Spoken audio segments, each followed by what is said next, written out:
بڑھاپے کا سہارا، قرآن و حدیث کیا کہتے ہیں؟ اولاد بڑھاپے کا سہارا ہے۔ اللہ تبارک و تعالی ہمیں ہمارے ماں باپ کے لیے بڑھاپے کا سہارا بنائیں۔ اللہ ہمیں، نوجوانوں سنو میرے بھائیوں، اللہ کے لیے سنو، دنیا بھی خرچ کر دو گے، ساری دنیا بھی بیچ دو گے، ماں باپ کے جانے کے بعد آپ چاہو گے بھی تو ان کی خدمت نہیں کر پاؤ گے، آپ چاہو گے بھی تو ان کی خدمت نہیں کر پاؤ گے۔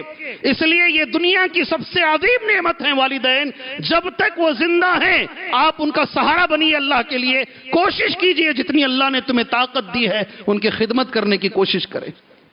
میں اس لیے اتنی اہمیت سے یہ لفظ کہہ رہا ہوں، ہمارے ہی شہر بنگلور کے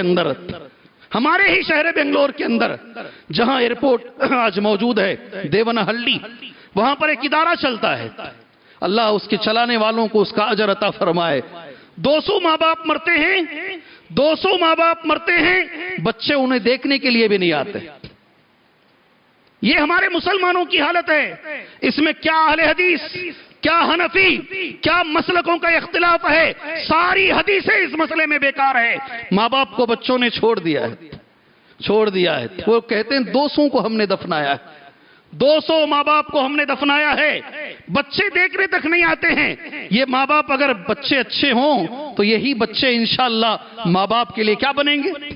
بڑھاپے میں سہارا بنیں گے انشاءاللہ۔ اور قرآن کی وہ آیت جو سورہ بنی اسرائیل میں موجود ہے، ایک بار میں دوہرا لیتا ہوں، وَقَضَىٰ رَبُّكَ أَلَّا تَعْبُدُوا إِلَّا إِيَّاهُ وَبِالْوَالِدَيْنِ إِحْسَانًا۔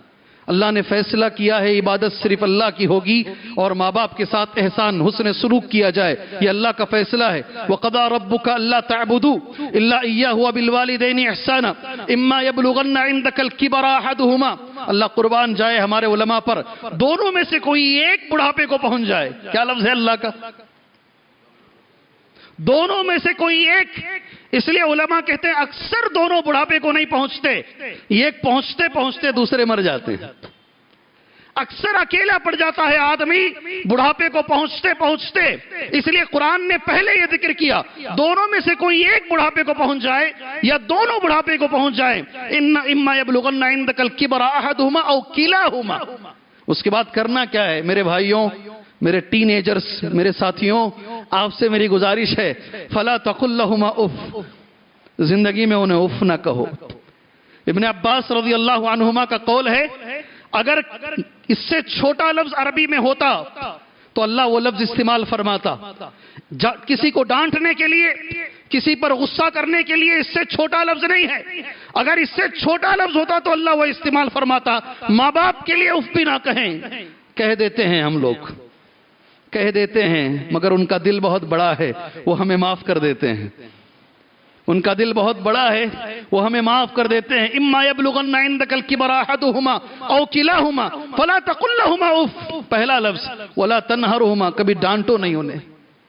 وَقُلْ لَهُمَا قَوْلًا كَرِيمًا، اور ہمیشہ بات کرو تو نرم گفتگو کرو، اونچی آواز سے کبھی ماں باپ سے گفتگو نہ کرو، قول کریم کرو۔ وَاخْفِضْ لَهُمَا جَنَاحَ الذُّلِّ مِنَ الرَّحْمَةِ، اپنے کندھوں کو جھکا کے کھڑے ہو ان کے سامنے۔